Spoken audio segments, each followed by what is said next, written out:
یہ واقعہ ایک سعودی نوجوان کا ہے۔ یہ اپنی زندگی سے مطمئن نہیں تھا۔ اس کی تنخواہ صرف 4,000 ریال تھی۔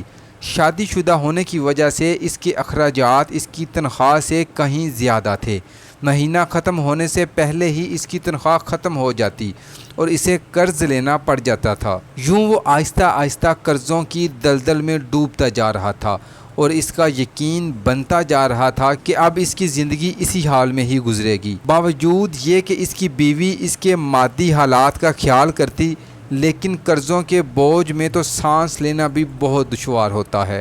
ایک دن وہ اپنے دوستوں کی مجلس میں گیا۔ وہاں اس دن ایک ایسا دوست بھی موجود تھا جو صاحب رائے آدمی تھا، اور اس نوجوان کا کہنا تھا کہ میں اپنے اس دوست کے مشوروں کو قدر کی نگاہ سے دیکھتا تھا۔ کہنے لگا، میں نے اسے باتوں باتوں میں اپنی کہانی سنائی اور اپنی مالی مشکلات اس کے سامنے رکھیں۔ اس نے میری بات سنی اور کہا، میری رائے یہ ہے کہ تم اپنی تنخواہ میں سے کچھ حصہ صدقے کے لیے مختص کرو۔ اس سعودی نوجوان نے حیرت سے کہا، جناب مجھے گھر کے خرچے پورے کرنے کے لیے قرضے لینے پڑتے ہیں اور آپ صدقہ نکالنے کا کہہ رہے ہیں۔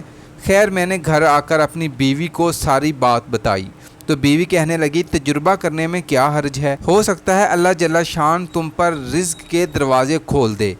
کہتا ہے، میں نے ماہانہ 4,000 ریال میں سے 30 ریال صدقہ کے لیے مختص کرنے کا ارادہ کیا اور مہینے کے آخر میں اسے ادا کرنا شروع کر دیا۔ سبحان اللہ، قسم کھا کر کہتا ہوں میری تو حالت ہی بدل گئی۔ کہاں میں ہر وقت مالی ٹینشنوں میں اور سوچوں میں رہتا تھا اور کہاں اب میری زندگی گویا پھول ہو گئی تھی، ہلکی پھلکی آسان سی۔ قرضوں کے باوجود میں خود کو آزاد محسوس کرتا تھا۔ ایک ایسا ذہنی سکون تھا کہ کیا بتاؤں۔ پھر چند ماہ بعد میں نے اپنی زندگی کو سیٹ کرنا شروع کر دیا۔ اپنی تنخواہ کو حصوں میں تقسیم کیا اور یوں ایسی برکت ہوئی جیسے پہلے کبھی نہیں ہوئی تھی۔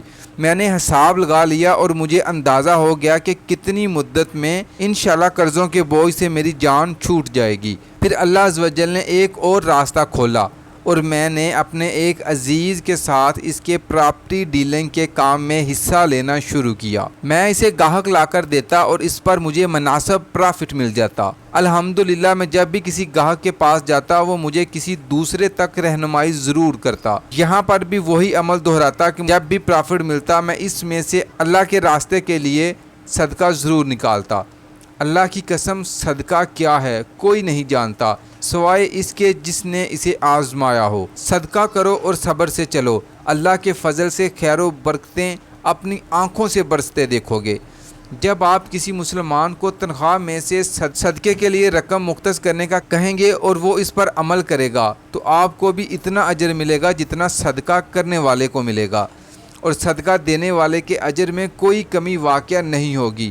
سوچئے، آپ اس دنیا سے چلے جائیں گے اور آپ کے سبب آپ کے پیچھے کوئی صدقہ کر رہا ہو۔ میں نے صدقہ کرنے کا معمول بنایا اور قسم کھا کر کہتا ہوں سب سے زیادہ فرق میری ذہنی حالت پر پڑا۔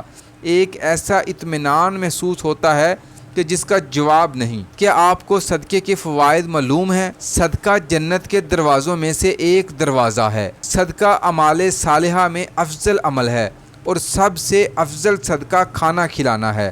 صدقہ قیامت کے دن سایہ ہوگا اور اپنے دینے والے کو آگ سے خلاصی دلائے گا۔ صدقہ اللہ جل جلال کے غضب کو ٹھنڈا کرتا ہے اور قبر کی گرمی میں ٹھنڈک کا سامان ہے۔ میت کے لیے بہترین ہدیہ اور سب سے زیادہ نفع بخش چیز صدقہ ہے، اور صدقے کے ثواب کو اللہ تعالیٰ بڑھاتے رہتے ہیں۔ صدقہ نفس کی پاکیزگی کا ذریعہ اور نیکی کو بڑھاتا ہے۔ صدقہ قیامت کے دن صدقہ کرنے والے کے چہرے کا سرور اور تازگی کا سبب ہے۔ صدقہ قیامت کی ہولناکی کے خوف سے امان ہے اور گزرے ہوئے پر افسوس نہیں ہونے دیتا۔ صدقہ گناہوں کی مغفرت کا سبب اور سیاحت کا کفارہ ہے۔ صدقہ خوشخبری ہے اور فرشتوں کی دعا کا سبب ہے۔ صدقہ دینے والا بہترین لوگوں میں سے ہے اور اس کا ثواب ہر اس شخص کو ملتا ہے جو اس میں کسی طور پر بھی شریک ہو۔ صدقہ دینے والے سے خیر کثیر اور بڑے اجرا کا وعدہ ہے۔ خرچ کرنا آدمی کو متقین کی صفت میں شامل کر دیتا ہے اور صدقہ کرنے والے سے اللہ کی مخلوق محبت کرتی ہے۔ صدقہ کرنا جود و کرم اور سخاوت کی علامت ہے۔ صدقہ دعاؤں کے قبول ہونے اور مشکلوں سے نکالنے کا ذریعہ ہے۔ صدقہ بلا مصیبت کو دور کرتا ہے اور دنیا میں 70 دروازے برائی کے بند کرتا ہے۔ صدقہ عمر اور مال میں اضافے کا سبب ہے، کامیابی اور وسعت رزق کا سبب ہے۔ صدقہ علاج بھی ہے، دعا بھی ہے اور شفا بھی ہے۔ صدقہ آگ سے جلنے، غرق ہونے، چوری اور بری موت کو روکتا ہے۔ صدقے کا اجر ملتا ہے، چاہے جانوروں اور پرندوں پر ہی کیوں نہ ہو۔